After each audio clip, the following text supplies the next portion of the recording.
Hi ನಮಸ್ತೆ, ಬನ್ನಿ triple R embroidery machine ನಲ್ಲಿ ನ್ಯೂ ಕಸ್ಟಮರಿಗೆ ಮಾರ್ಕಿಂಗ್ ಜಾಗದಲ್ಲಿ ಡಿಸೈನ್ ಹೇಗೆ ಕೂಡ್ಸೋದು ನೋಡೋಣ ಬನ್ನಿ. ಅದರಲ್ಲಿ ಹೇಗೆ ನಾವು ಡಿಸೈನ್ ಕೂಡ್ಸೋದನ್ನು ನೋಡೋಣ.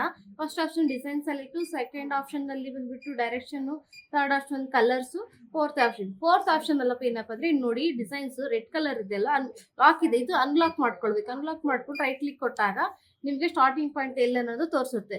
ಸ್ಟಾರ್ಟಿಂಗ್ ಪಾಯಿಂಟ್ ನೋಡಿ ಇದು ಮಧ್ಯಕ್ಕಿದೆ, ಒಂದೊಂದ್ಸರಿ ರೈಟ್ ಅಲ್ಲಿ ಬರುತ್ತೆ, ಒಂದ್ಸರಿ ಲೆಫ್ಟ್ ಅಲ್ಲಿ ಬರುತ್ತೆ, ಒಂದ್ಸರಿ ಇಲ್ಲಿ ಬರುತ್ತೆ.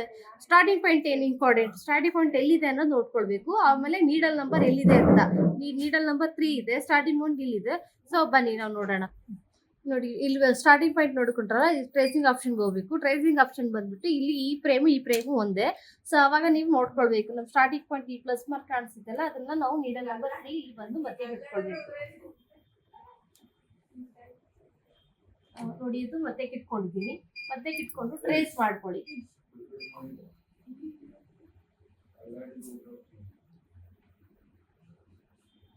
ಇದು ನಿಮಗೆ ಟ್ರೇಸಿಂಗ್ ಆಪ್ಷನ್ ಬಂದ್ಬಿಟ್ಟು over all design, only neck ಮಾತ್ರ ಅಲ್ಲ, ನೆಕ್ ಈ ಕಡೆ ಆಚೆ ಇರುತ್ತಲ್ವ ಡಿಸೈನ್ಸ್, ಅದು ಓವರ್ ಆಲ್ ನಿಮಗೆ ತೋರಿಸ್ತಾ ಇದೆ. ಈ ಟ್ರೇಸ್ ಆಯ್ತಲ್ಲ, ಟ್ರೇಸ್ ಆದ್ಮೇಲೆ ಇದನ್ನ ಸ್ಟಾಪ್ ಆಗಿ ನಿಮ್ಗೆ ಇನ್ನು ಸ್ವಲ್ಪ ನಾನು ಏಕೆ ಇದ್ರ ಮೇಲೆ ಬರ್ಬೇಕಲ್ವಾ, ನಂಗೆ ಡೌಟ್ ಆಗಿದೆ. ಸೊ ಅಲ್ಲಿ ಬಂದ್ಬಿಟ್ಟು ಪ್ಲಸ್ ಆರ್ ಮೈನಸ್ ಇದೆ, ಇಲ್ಲಿಗೆ ಹೋಗಿ ಇಲ್ಲಿ ಪ್ಲಸ್ ಇದೆ ನೋಡಿ, ಲೆಫ್ಟ್ ಅಲ್ಲಿ ಪ್ಲಸ್ ಇದೆ, ಇದನ್ನ ಪ್ರೆಸ್ ಮಾಡಿ ನಿಮ್ಗೆ ಇಲ್ಲಿ ಕಾಣಿಸುತ್ತೆ. ಕರೆಕ್ಟ್ ಆಗಿ ಇದ್ರ ಮೇಲೆ ಹೋಗ್ತಾ ಇದ್ದಾನೆ ಇಲ್ಲ ನೋಡ್ಕೊಳ್ಳಿ. ಈ ಲೈನ್ ಮೇಲೆ ಕರೆಕ್ಟ್ ಆಗಿ ಬರ್ತಿತ್ತು ಅಂತಂದ್ರೆ ಓಕೆ.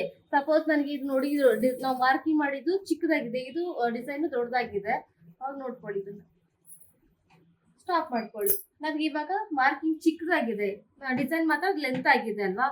ಸೊ ಅದನ್ನ ಹೇಗೆ ಕಡಿಮೆ ಮಾಡ್ಕೊಳ್ಳೋದು ನೋಡೋಣ. ಇವಾಗ ಮತ್ತೆ ನಾವು ಮೈನಸ್ ಮಾಡ್ಕೊಳ್ಳಿ. ಮೈನಸ್ ಮಾಡ್ಕೊಂಡಾದ್ಮೇಲೆ ಪ್ಯಾಕ್ ಬಂದು ಇಲ್ಲಿ ಸೆಕೆಂಡ್ ಆಪ್ಷನ್ ಹೋಗಿ